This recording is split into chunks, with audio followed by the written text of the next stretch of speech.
Good morning students. I hope आप सब लोग अच्छे होंगे। आज ये केमिस्ट्री का सेकंड चैप्टर चल रहा है और ये इलेक्ट्रोकेमिस्ट्री का 7th वीडियो है जो मैं अपलोड करने वाला हूँ। इस वीडियो में हम लोग पढ़ने वाला है इलेक्ट्रोकेमिस्ट्री का 7 वीडियो। क्या पढ़ेंगे हम लोग इसमें? Electrochemical series. ठीक है, तो इसमें हम लोग पढ़ने वाले हैं इलेक्ट्रोकेमिकल सीरीज। इलेक्ट्रोकेमिकल सीरीज के बारे में मैंने आपसे कुछ पहले भी डिस्कस किया हुआ है और आज थोड़ी उसकी डिटेल में पढ़ते हैं हम लोग कि ये इलेक्ट्रोकेमिकल सीरीज होती क्या है और इसके एप्लीकेशंस क्या होते हैं। ओके, और कुछ इस पे बेस्ड क्वेश्चंस जो बोर्ड्स और एंट्रेंस एग्जाम्स में भी आते हैं।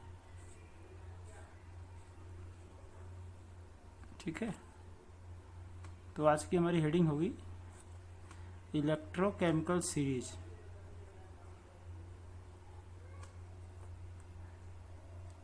ठीक है, केमिकल सीरीज।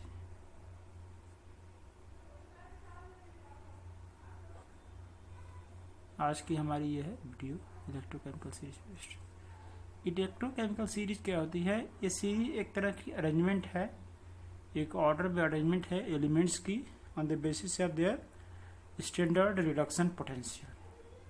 ठीक है ना, तो कह सकते हैं this is a type of series in which elements are arranged in order of increasing standard reduction potential. Okay, reduction potential ही बोल रहे हैं क्योंकि रिडक्शन पोटेंशियल ही कन्वेंशन के थ्रू इसको रिफर किया गया है। ठीक है, तो in this series elements are arranged in order of increasing standard reduction potential SRP। इस सीरीज में हम स्टैंडर्ड रिडक्शन पोटेंशियल के बेस पे एलिमेंट्स को अरेंज करते हैं। ठीक है ना, और ये जो स्टैंडर्ड रिडक्शन पोटेंशियल ये रेफरेंस में किसके लिए आता है? हाइड्रोजन इलेक्ट्रोड के, SHE को हम लोग कहते हैं स्टैंडर्ड हाइड्रोजन इलेक्ट्रोड। ठीक है, तो SRP is taken, standard reduction potential is taken with respect to hydrogen electrode potential। यहाँ पे हाइड्रोजन इलेक्ट्रोड जिसको हम लोग क्या कहते हैं 0 वोल्ट। यहाँ पे क्या होता है 0 वोल्ट होता है ना, इसको 0.0 वोल्ट लिख सकते हैं। तो 0.0 वोल्ट होता है आपका हाइड्रोजन का स्टैंडर्ड हाइड्रोजन इलेक्ट्रोड और उसके ही रिस्पेक्ट में उसके ही रिलेट करके हम बाकी जो भी एलिमेंट्स हैं उनके रिडक्शन पोटेंशियल को फाइंड आउट करते हैं। ये हम लोगों ने पिछले वीडियोस में, पीछे जो वीडियो हैं उनमें देखा है किस तरह से हम फाइंड आउट करते हैं रिलेट करके एलिमेंट्स के रिडक्शन पोटेंशियल। ठीक है, हाइड्रोजन के इलेक्ट्रोड पोटेंशियल्स की हेल्प से। तो अब यहाँ पे देखिए सीरीज है। सीरीज तो देखिए मेटल्स की सीरीज हो सकती है, नॉन मेटल की सीरीज हो सकती है उसमें, और आपका आयंस हो सकते हैं, सिंपली मेटल्स होते हैं, न्यूट्रल मेटल्स हो सकते हैं। तो ऐसे आपके थाउजेंड्स मतलब बहुत ज़्यादा आपके मिल जाएंगे एलिमेंट्स जो आयनिक फॉर्म में होंगे, उनका भी सीरीज एक बनेगा। उनके पोटेंशियल का जो न्यूट्रल फॉर्म में होंगे उनका बनेगा, मॉलिक्यूलर फॉर्म में होंगे उनका भी एक पोटेंशियल ऑर्डर बनेगा। ठीक है, तो कुल मिला के हमें ऑर्डर सारे एलिमेंट्स के पोटेंशियल को लर्न कर पाना तो डिफ़िकल्ट है, वो डिफ़िकल्ट है, नहीं लर्न कर हो पाएगा। तो इसके लिए हमें क्या समझना पड़ेगा? कॉन्सेप्ट को समझना पड़ेगा कि इसके पीछे कॉन्सेप्ट क्या है। ठीक है ना, तो अगर हम इसके पीछे कॉन्सेप्ट को समझ जाएंगे तो फिर हमें इजीली फाइंड आउट हो जाएगा या हमें एक मैक्सिमम आइडिया मिल जाएगा कि किसी भी जो भी एलिमेंट है या आयन फॉर्म है या मॉलिक्यूलर फॉर्म में है कि उसका रिडक्शन पोटेंशियल जो होगा स्टैंडर्ड रिडक्शन पोटेंशियल वो इस रेंज में आएगा। ठीक है, चलिए देखते हैं। तो फिर इस तरह से मैंने एक बनाया हुआ है। ठीक है ना, इस तरह से मैंने एक बनाया हुआ है सीरीज। यहाँ पे मैंने दिया है रिएक्शन। अब ये आपका जो अरेंजमेंट है यहाँ पे NCERT जो मैंने आपको दिखाया था उससे थोड़ा डिफरेंट है, अलग है। ठीक है ना, तो ये इसमें कोई दिक्कत नहीं है, बस आपको कॉन्सेप्ट समझना है क्या कॉन्सेप्ट है इसका। ठीक है, तो देखिए यहाँ पे मैंने लिखा हुआ है रिएक्शन, रिप्रेजेंटेशन और स्टैंडर्ड रिडक्शन पोटेंशियल। ठीक है, क्या है? रिएक्शन, रिप्रेजेंटेशन और रिएक्शन मतलब ये सेल रिएक्शन जो है आपका। तो पहले हम देखते हैं। ठीक है, हम सबके नहीं लिखेंगे, यहाँ पे कुछ के लिखेंगे जिनको एक ऑर्डर कह सकते हैं स्टैंडर्ड मान करके उसको हम अप और डाउन दोनों ही फाइंड आउट करेंगे। ठीक है ना। बुक में आप एनसीईआरटी में आपको ये निगेटिव वाला नीचे दिया हुआ है और पॉजिटिव वाला ऊपर दिया हुआ है। ठीक है ना। इसका मतलब आपका ये यहाँ पे जो एलिमेंट है सबसे नीचे जाएगा और यहाँ पे जो सबसे नीचे एलिमेंट है सबसे ऊपर आ जाएगा। तो उसमें कन्फ्यूज नहीं होना, हमें कॉन्सेप्ट से मतलब है। तो रिएक्शन में देखिए पहला एलिमेंट हमारा है लिथियम। तो लिथियम 1 इलेक्ट्रॉन लेकर के यहाँ पे रिड्यूस हो रहा है। ठीक है ना। ठीक।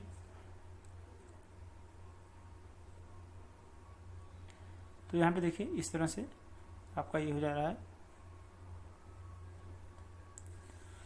और उसके बाद इसका जो है रिप्रेजेंटेशन इस तरह से दिखा रहे हैं E0 लिथियम प्लस LLI। और इसका जो स्टैंडर्ड रिडक्शन पोटेंशियल है वो क्या है, -3.05 वोल्ट। ठीक है ना। अब लिथियम के बाद बहुत सारे एलिमेंट्स होंगे, उनके आएंगे, लेकिन उनको हम नहीं दिखा रहे हैं। हम आ रहे हैं जेड जिंक पे। तो Zn2+ 2 इलेक्ट्रॉन लेकर के इस तरह से इसमें चेंज हो रहा है जिंक में। और E0 प्रेसिपिटेशन इस तरह से करते हैं इसका Zn2+/Z। इसका जो होता है हमारा स्टैंडर्ड रिडक्शन पोटेंशियल होता है -7.6। ओके, मैंने यहाँ पे पॉइंट नहीं लगाया हुआ है। तो 0.76 ये होता है आपका, 0.76 होता है। ठीक है, जिंक का। उसके नीचे हम आते हैं, और भी एलिमेंट्स बहुत सारे, लेकिन उसके नीचे हम आते हैं तो देखते हैं यहाँ पे फ्लोरीन है। Fe2+ + 2 इलेक्ट्रॉन लेकर के ये Fe में चेंज हुआ है। ठीक है ना। तो क्या हो रहा है, इसका रिप्रेजेंटेशन E0 Fe2+ से Fe में चेंज हो रहा है। और इसका जो स्टैंडर्ड रिडक्शन पोटेंशियल है वो है आपका -0.45 वोल्ट। ठीक है। अब देखिए अभी तक तो ये माइनस था, अब हमने ले लिया हाइड्रोजन को। ठीक है, हाइड्रोजन को हमने H+ लिया और यहाँ पे 2 इलेक्ट्रॉन, इसको बैलेंस करने के लिए हमने यहाँ पे 2H कर दिया। और यहाँ पे E0 H+ ½ H2 इस तरह से हम दिखा रहे हैं। और इसका जो होता है स्टैंडर्ड रिडक्शन पोटेंशियल वो होता है 0। इसको हम लोग पहले से ही जानते हैं। अब इससे ही हम कंपेयर करेंगे, अप जाना है कि डाउन जाना है, माइनस में जाना है कि प्लस में जाना है। ठीक है। अब अगर इसके नीचे हम आते हैं तो कुछ एलिमेंट्स होते हैं, उनको छोड़ के अगर हम कॉपर पे आते हैं तो कॉपर जो होता है हमारा 2+ 2 इलेक्ट्रॉन लेकर के इस तरह से कॉपर में चल रहा है। ठीक है ना। कॉपर जो है आपका इस तरह से इलेक्ट्रॉन लेकर के किसमें चेंज हो रहा है, आपका कॉपर में, कॉपर सॉलिड में चेंज हो रहा है। और इसका रिप्रेजेंटेशन E0 Cu इस तरह से। और इसका जो SRP होता है वो होता है आपका +0.34 वोल्ट। देखिए हम हाइड्रोजन से नीचे आ रहे हैं तो ये बढ़ रहा है आपका, ये तो माइनस में है, ये पॉजिटिव है तो बढ़ रहा है। अब यहाँ पे सिल्वर का लेते हैं। तो सिल्वर क्या है, silver plus electron Ag solid है, ये सॉलिड फॉर्म में इसको हम कह सकते हैं, सॉलिड फॉर्म में है। और ये इसका रिप्रेजेंटेशन है E0 Ag+ ये तो आप सब लोग जानते हैं, कर लेंगे सेल का रिप्रेजेंटेशन किस तरह से करते हैं। ठीक है ना। उसके बाद इसका जो SRP होता है वो 0.80 वोल्ट होता है। ठीक है। अब लास्ट हम देखते हैं तो आपका फ्लोरीन है, जो कि 2 इलेक्ट्रॉन के साथ इस तरह से यहाँ पे चेंज हो रहा है। ठीक है ना। यहाँ पे रिड्यूस हो रहा है। तो देखिए रिडक्शन और ऑक्सीडेशन दो चीज़ें हैं, उन्हीं के बेस पे हम समझेंगे। जहाँ पे जो हाई टेंडेंसी टू रिड्यूस होगा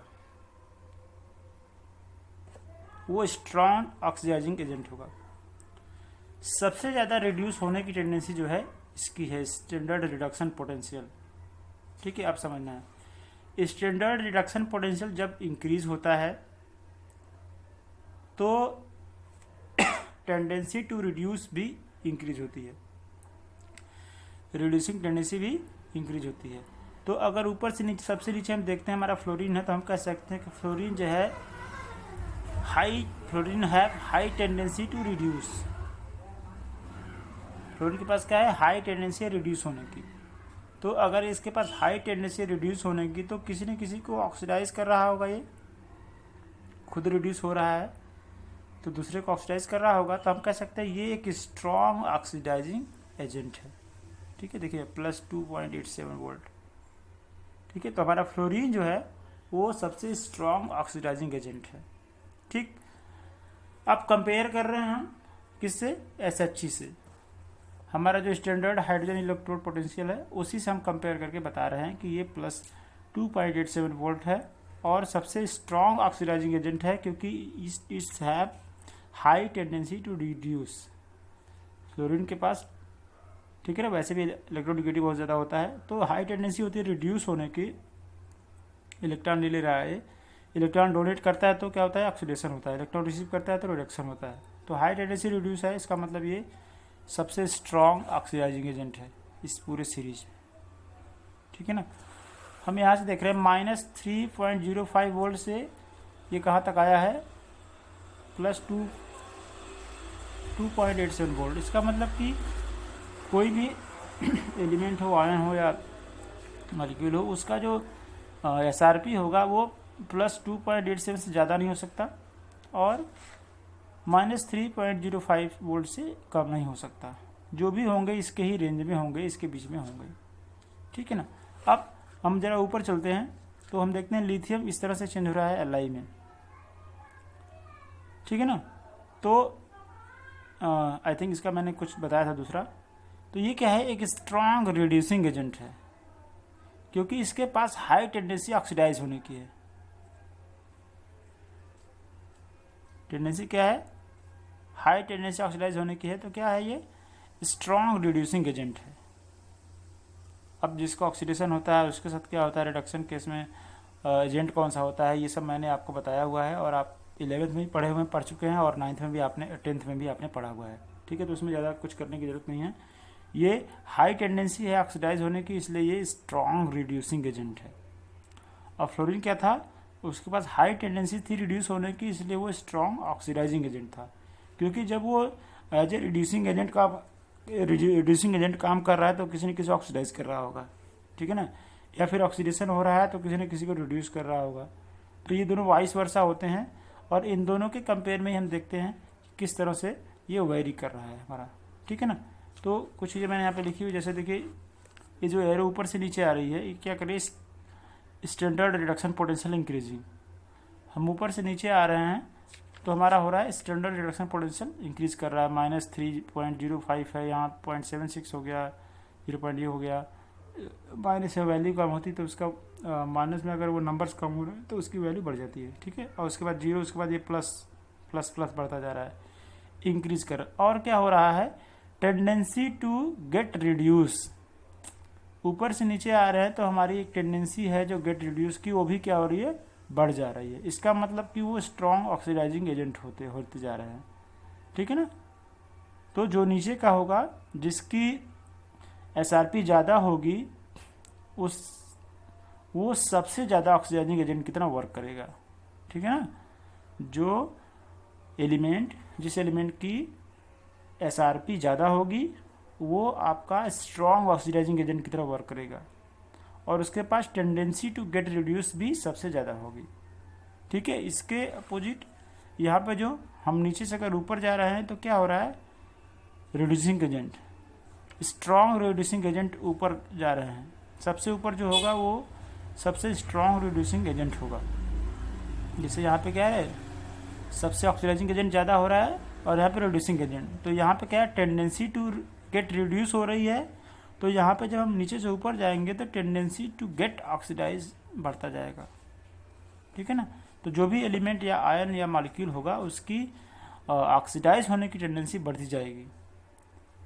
ठीक है, अब इसको कंपेयर करते हैं SRP से। SRP जब डिक्रीज होता है तो रिड्यूसिंग एजेंट की कैपेसिटी बढ़ती है और ठीक है, और क्या होता है, टेंडेंसी टू ऑक्सीडाइज भी आपकी बढ़ती है। रिड्यूसिंग एजेंट वाली जो प्रॉपर्टी वो बढ़ती है और टेंडेंसी टू गेट ऑक्सीडाइज बढ़ती है। ऊपर से जब नीचे जाते हैं जाती है, मतलब जब इसका लेस होता है। जब SRP कम होगा तो टेंडेंसी टू ऑक्सीडाइज बढ़ेगी और और उसके साथ क्या बढ़ेगा, रिड्यूसिंग एजेंट की प्रॉपर्टी बढ़ेगी। SRP जब बढ़ता जाएगा, ठीक है ना, SRP जब बढ़ेगा, ज़्यादा होगा तो क्या होगा, स्टैंडर्ड रिडक्शन पोटेंशियल इंक्रीज होगा तो क्या होगा, टेंडेंसी टू गेट रिड्यूस बढ़ेगी और वो ऑक्सीडाइजिंग एजेंट की जो प्रॉपर्टी होगी स्ट्रॉन्ग की वो बढ़ती चली जाएगी। दोनों वाइस वर्सा हैं, ठीक है ना। तो हमको इसको समझ लेना है, ठीक है। जैसे यहाँ पे मैंने 2 पॉइंट और लिखे, high tendency to oxidise lithium. सबसे ज़्यादा हाई टेंडेंसी टू ऑक्सीडाइज किसकी होती है, लिथियम की है। अब क्यों होती है, क्योंकि इसकी सबसे कम एसआरपी होता है, इसका सबसे कम एसआरपी, इसका मतलब ये सबसे हाई टेंडेंसी ऑक्सीडाइज हो रही है। ये जिसकी एसआरपी सबसे कम होगी वो जल्दी ही ऑक्सीडाइज हो जाएगा, और जिसकी एसआरपी ज़्यादा होगी वो जल्दी ही रिड्यूस हो जाएगा। High tendency to reduce, high tendency किसके पास है, फ्लोरीन के पास है। तो फ्लोरीन एक स्ट्रॉन्ग रिड्यूसिंग ऑक्सीडाइजिंग एजेंट है, और लिथियम जो है आपका एक स्ट्रॉन्ग रिड्यूसिंग एजेंट है, ठीक है ना। फ्लोरीन स्ट्रॉन्ग ऑक्सीडाइजिंग एजेंट है और लिथियम जो है स्ट्रॉन्ग रिड्यूसिंग एजेंट की तरह वर्क कर रहा है इसमें, ठीक। ये आपको समझ में आया आई थिंक, ठीक है। तो इसमें देखिए आप इसको याद करना, आप याद कैसे करेंगे, बहुत सारे एलिमेंट्स हैं, आयंस हैं, मॉलिक्यूल्स हैं, सबके दिए हुए हैं, तो आप उनको लर्न नहीं कर पाएंगे। इसलिए अगर एक आपका कॉन्सेप्ट समझ में आ गया, कोई भी मान सपोज करिए आपको -2.04 वोल्ट करके देता है, तो -2.04 वोल्ट करके देता है, तो आप ये अंदाजा लगा लेंगे कि ये जो भी होगा हाइड्रोजन के ऊपर का होगा, है ना, निगेटिव वाले में होगा, और लिथियम से पहले होगा, ठीक है। तो हम उसके हिसाब से अकॉर्डिंग अपना आइडिया लगा लेंगे किसके इसके बीच में होगा, और सबके नहीं पूछे जाते, आपको ये कॉन्सेप्ट ही पूछा जाता है, ऑर्डर में पूछा जाता है, किस तरह से ऑर्डर आता है उसका, ठीक है ना। तो ये आपको कॉन्सेप्ट याद होना चाहिए कि किस तरह से क्या हो रहा है, ऊपर से नीचे आने पे क्या होगा, नीचे से ऊपर जाने में क्या होगा। अब ये आपका जो ऑर्डर है लिथियम से लेकर फ्लोरीन तक मैंने लिखा, अभी हो सकता है फ्लोरीन वाला ऊपर चला जाए, ठीक है ना, पॉजिटिव वाले को ऊपर लिख दे और निगेटिव वाले को नीचे लिख दे, क्योंकि ऑर्डरली ऐसे भी हो सकता है कि ऊपर से नीचे आ रहे हैं तो हम इंक्रीज हो रहा है, या ऊपर से नीचे आ रहा है तो डिक्रीज हो रहा है। तो अगर माइनस वाले को नीचे कर देगा या प्लस वाले को ऊपर कर देगा तो भी आपको उसको समझना होगा कि अब क्या होगा। सेम चीज़ें वही हैं, लेकिन आपको रिवर्स करके देखना होगा कि अब रिड्यूसिंग एजेंट कौन ज़्यादा स्ट्रॉन्ग रिड्यूसिंग एजेंट होगा या कौन स्ट्रॉन्ग ऑक्सीडाइजिंग एजेंट होगा, ठीक है। ये आपको खुद से सेटिस्फाई होना पड़ेगा उसको पढ़ के, ठीक है। तो चलिए इसके कुछ एप्लीकेशंस हैं जो मैंने बताया, इसी में से रिलेटेड एप्लीकेशन है, मैंने उसको हेडिंग वाइज लिखा हुआ है। तो वो एप्लीकेशंस क्या हैं, देखिए, एप्लीकेशंस ऑफ इलेक्ट्रोकेमिकल सीरीज। तो पहला है to compare the relative oxidising and reducing powers. इसका एप्लीकेशन ये है कि हम जो है दो एलिमेंट्स के ऑक्सीडाइजिंग और रिड्यूसिंग पावर्स का क्या कर सकते हैं, कंपेयर कर सकते हैं। कंपेयर करने के लिए, उनकी रिड्यूसिंग और ऑक्सीडाइजिंग पावर को कंपेयर करने के लिए इलेक्ट्रिकल केमिकल सीरीज को हम यूज़ करते हैं, ठीक है ना। इसका ये एप्लीकेशन है। तो कैसे, मैंने कहा कि अगर स्टैंडर्ड रिडक्शन पोटेंशियल इंक्रीज हो रहा है, ठीक है, अगर स्टैंडर्ड रिडक्शन पोटेंशियल इंक्रीज हो रहा है तो क्या होगा, हाई टेंडेंसी टू रिड्यूस, जो एलिमेंट होगा उसकी टेंडेंसी ज़्यादा होगी रिड्यूस होने, जिसका कम होगा उसकी कम टेंडेंसी रिड्यूस होने की, उसकी टेंडेंसी क्या होगी, ज़्यादा होगी ऑक्सीडाइज होने की, ठीक है। तो यहाँ से कंपेयर कर सकते हैं हम कि इसकी इलेक्ट्रोकेमिकल सीरीज की हेल्प से कि रिएक्टिव ऑक्सीडाइजिंग और रिड्यूसिंग पावर, किसकी ऑक्सीडाइजिंग पावर ज़्यादा है, किसकी रिड्यूसिंग पावर ज़्यादा है या कम है, जो भी। नेक्स्ट है to compare the relative activities of metals, ठीक है ना, to compare the relative activities of metals. तो रिलेटिव एक्टिविटीज ऑफ मेटल्स कैसे करेंगे आप, बस जो आप सीरीज है उसी की बेस पे कर लेंगे। जैसे यहाँ पे क्या है, मैग्नीशियम है, उसके बाद जिंक है, उसके बाद आयरन है, उसके बाद कॉपर है, उसके बाद सिल्वर है। तो मेटल एक्टिविटी सीरीज आपने पढ़ी होगी क्लास 10th में, तो मेटल एक्टिविटी सीरीज के अकॉर्डिंग भी आप इसको समझ सकते हैं। लेकिन वो मेटल एक्टिविटी जो सीरीज थी वो एक्चुअल में थी नहीं, उसका जो उसके पीछे जो रीजन था वो था आपका स्टैंडर्ड रिडक्शन पोटेंशियल, ठीक है। तो स्टैंडर्ड रिडक्शन पोटेंशियल अगर आप समझ ले रहे हैं तो उसको समझना बड़ा आसान हो जाएगा, ठीक है। हाँ, तो नेक्स्ट क्या है, नेक्स्ट है आपका to calculate standard EMF of any electrochemical cell, E naught cell. किसी भी सेल का ईएमएफ कैलकुलेट करने के लिए हम स्टैंडर्ड इलेक्ट्रोकेमिकल सीरीज का यूज करते हैं, है ना। इससे इसकी सीरीज पता चल जाएगी। ई नॉट का मतलब क्या होता है, ई नॉट सेल, तो आप समझते हैं। इसका फार्मूला मैंने बताया था आपको, नास्ट इक्वेशन अकॉर्डिंग क्या होता है। फोर्थ है to find spontaneity of galvanic cell. जो गैल्वेनिक सेल की स्पॉन्टेनिटी है उसको फाइंड आउट करने के लिए भी क्या किया जाता है, इसका यूज किया जाता है इलेक्ट्रोकेमिकल सीरीज का, ठीक है। इसका यूज करके हम उसको भी फाइंड आउट कर सकते हैं। चलिए, आप standard EMF of cell find कैसे करते हैं, ये वाला जो है फोर्थ वाला मैंने लिखा है, इसका फार्मूला मैंने लिखा है। ये फार्मूला इस तरह से होता है, स्टैंडर्ड ईएमएफ ऑफ सेल, तो standard oxidation potential of oxidation half cell plus standard reduction potential of reduction half cell, दोनों को ऐड कर देंगे। या फिर जैसे standard reduction of reduction potential क्या होता है, निगेटिव में होता है, एक पॉजिटिव में होता है, ठीक है ना। तो हम इसको इस तरह से भी लिख सकते हैं, SRP standard reduction potential of reduction half cell minus standard oxidation potential of oxidation half cell, ठीक है। तो ये दोनों फार्मूले हैं, जैसा जहाँ पे जिसकी जरूरत पड़ेगी उसको हम यूज कर सकते हैं, ठीक है ना। तो आई थिंक आपको समझ में आएगा। देखिए, क्वेश्चन कुछ इस तरह से भी आते हैं कभी कभी ऑप्शनल, जैसे आपको एलिमेंट्स का नाम दे दिया गया और यहाँ पे SRP दे दिया गया। क्या है, एलिमेंट्स का सिंबल जो भी है, एलिमेंट्स का नाम तो नहीं दिया गया, लेकिन वो इस तरह से सिंबल दिया, आइडिया दिया आपको, और साथ में SRP दिया गया है। करना क्या है आपको, क्वेश्चन ये है, जैसे x का SRP 0.52 वोल्ट, y का SRP -3.03 वोल्ट और z का SRP -1.1 वोल्ट, ठीक है ना। अब order of reducing power of XYZ solution, तो ऑर्डर आप यही फाइंड करना है आपको कि ऑर्डर क्या होगा XYZ का, ठीक है। देखिए, तो मैंने कहा था अगर स्टैंडर्ड रिडक्शन पोटेंशियल बढ़ेगा, अगर SRP बढ़ेगा मतलब पॉजिटिव में होता चला जाएगा, तो क्या बढ़ेगा, उसका ऑक्सीडाइजिंग एजेंट की प्रॉपर्टी बढ़ेगी और हाई टेंडेंसी टू रिड्यूस। तो अगर SRP इंक्रीज हो रहा है तो ऑक्सीडाइजिंग एजेंट की प्रॉपर्टी बढ़ेगी। सबसे ज़्यादा SRP किसका है, तो देखिए Y का है, ठीक है, Y का है, क्योंकि दोनों निगेटिव हैं। उसके बाद किसका है, इसका कम होगा, इसका होगा, Z का है, और सबसे ज़्यादा किसका है, आपका X का, ये X है, सॉरी ये X है, तो X का सबसे ज़्यादा क्योंकि ये पॉजिटिव है, ठीक है, और उससे कम किसका है, इसका Z का, और उससे भी कम किसका है, Y का। तो ये हमारा ऑर्डर है X Z Y। SRP किसका ज़्यादा है, अब देखिए दो, एक प्लस है, दोनों नेगेटिव है, तो एक प्लस का इसका हो गया। अब इन दोनों नेगेटिव है, इसमें से किसका ज़्यादा होगा, तो जिसकी वैल्यू कम होगी, जिसके नंबर कम होंगे वो ज़्यादा होगा, ठीक है।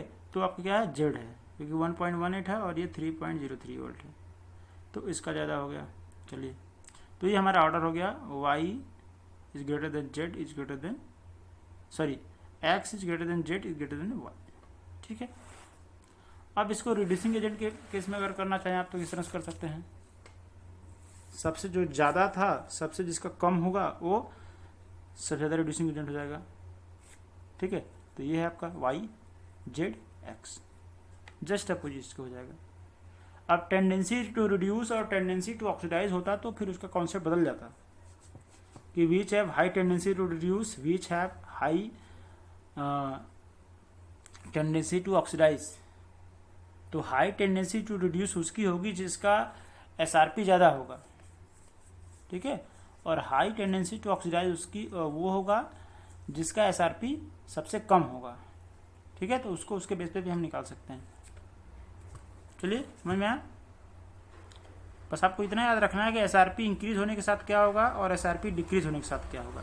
SRP इंक्रीज कर रहा है तो रिड्यूसिंग जो एजेंट की जो है ऑक्सीडाइजिंग एजेंट की जो प्रॉपर्टी है वो बढ़ रही है, और हाई टेंडेंसी टू रिड्यूस तो हो जाएगा, रिड्यूस होगा, उसकी पावर बढ़ेगी, लेकिन ऑक्सीडाइजिंग एजेंट की जो प्रॉपर्टी होगी बढ़ती चली जाएगी।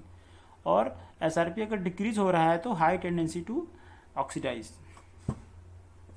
मतलब रिड्यूसिंग एजेंट की प्रॉपर्टी बढ़ेगी। दोनों एक दूसरे के वाइस वर्सा है। ठीक है, एक और क्वेश्चन यहाँ पे देखिए इस तरह से है छोटा सा।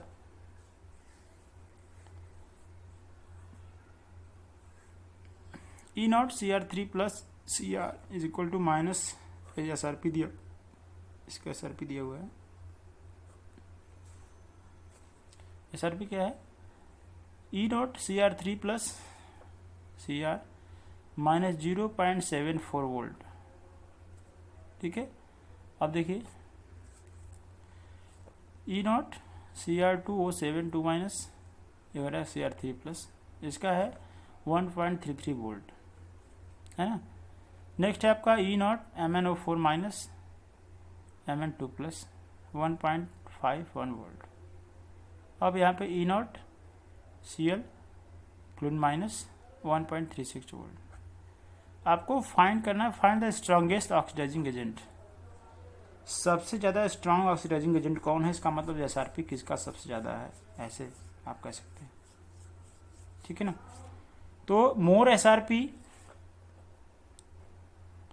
जिसका SRP ज़्यादा होगा ऑक्सीडाइजिंग एजेंट वही स्ट्रॉन्ग होगा। ठीक है, तो इसमें देखिए यहाँ पे +3 तो यहाँ पे हो रहा है, ये रिडक्शन हो रहा है।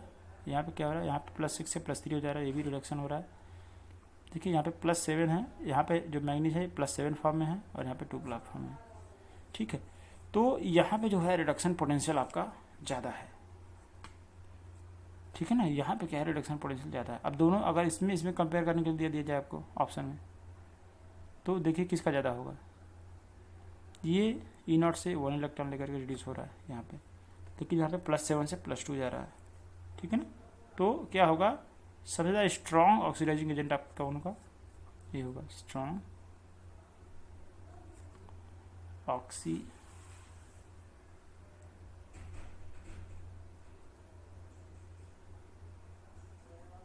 सबसे ज़्यादा स्ट्रॉन्ग ऑक्सीडाइजिंग एजेंट आपका यही होगा। ठीक है, उसके बाद अगर आप इसको इस तरह से देखना चाहें रिएक्शन के थ्रू तो ये भी देख सकते हैं। Mn7O4 माइनस, तो यहाँ में Mn2 प्लस में जो रहा है तो 5 इलेक्ट्रॉन इसको रिसीव करना पड़ रहा है।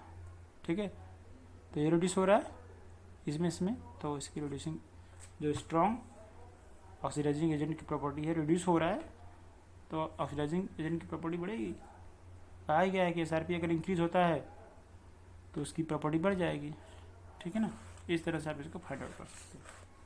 तो एलिमेंट्स की जो SRP होती है वो आपको मेमोराइज लर्न करके नहीं उसको आप कर सकते, समझ कर सकते हैं। ठीक है ना, बहुत ज़्यादा याद नहीं हो पाएगा आपसे, लेकिन अगर कॉन्सेप्ट को समझ जाएंगे तो इस तरह से ही क्वेश्चन पूछे जाते हैं आपके, इस तरह से ही आपके कॉम्पिटिटिव एग्जाम में क्वेश्चन पूछे जाते हैं और बोर्ड्स में भी छोटे जो क्वेश्चन होते हैं वो इस तरह से ही पूछे जाते हैं। ठीक है, कि ऑर्डर बनाइए, रिड्यूसिंग एजेंट का ऑर्डर बनाइए, रिड्यूसिंग टेंडेंसी का ऑर्डर बनाइए, ऑक्सीडाइजिंग एजेंट का ऑर्डर बनाइए किस तरह से, और ऐसे आपको कुछ आयन दे देगा, कुछ मॉलिक्यूल दे देगा, कुछ डायरेक्ट एलिमेंट दे देगा और इसको आपको फाइंड आउट करना पड़ेगा। ठीक है ना, तो इसको आप समझिए अच्छे से और देखते रहिए। बुक्स में भी आप देखेंगे, बुक्स में कुछ ऊपर नीचे हो सकता है, लेकिन कुल मिला के कॉन्सेप्ट वही है। आपको यही समझाने की कोशिश की गई है कि किस तरह से आप इसको समझ पाएंगे। ठीक है, एप्लीकेशन इसके यही हैं कि कंपेयर करना, कैसे कंपेयर करेंगे ऑक्सीडाइजिंग और रिड्यूसिंग पावर को कंपेयर करेंगे, दो एलिमेंट के रिड्यूसिंग और ऑक्सीडाइजिंग पावर को कंपेयर करने के लिए इसका यूज़ करते हैं। उसके अलावा इसके रिलेटिव एक्टिविटीज़ जो होती है मेटल्स की, कौन मेटल ज़्यादा रिएक्टिव है, कौन मेटल लेस रिएक्टिव है, तो इसके लिए भी हम क्या करते हैं, इलेक्ट्रोकेमिकल सीरीज़ का यूज़ कर लेते हैं, ये भी वहाँ पे काम आता है। या फिर एक थर्ड मैंने और बताया था कि कैलकुलेट करने के लिए calculate standard EMF of any electrochemical cell, किसी भी इलेक्ट्रोकेमिकल सेल का EMF अगर आपको कैलकुलेट करना है तो आप इसकी हेल्प से उसका EMF कैलकुलेट कर सकते हैं। ठीक है ना, और इसके अलावा to find spontaneity of galvanic cell. ठीक है, तो ये इस तरह से इसका ये एप्लीकेशन रहा। अब इसके बाद हम लोग जो है दूसरा टॉपिक पढ़ेंगे। ये इस टॉपिक से रिलेटेड जो चीज़ें थी वो अब फिनिश हो रही हैं, अब ये कुछ नया पढ़ेंगे हम लोग दूसरे वीडियो में।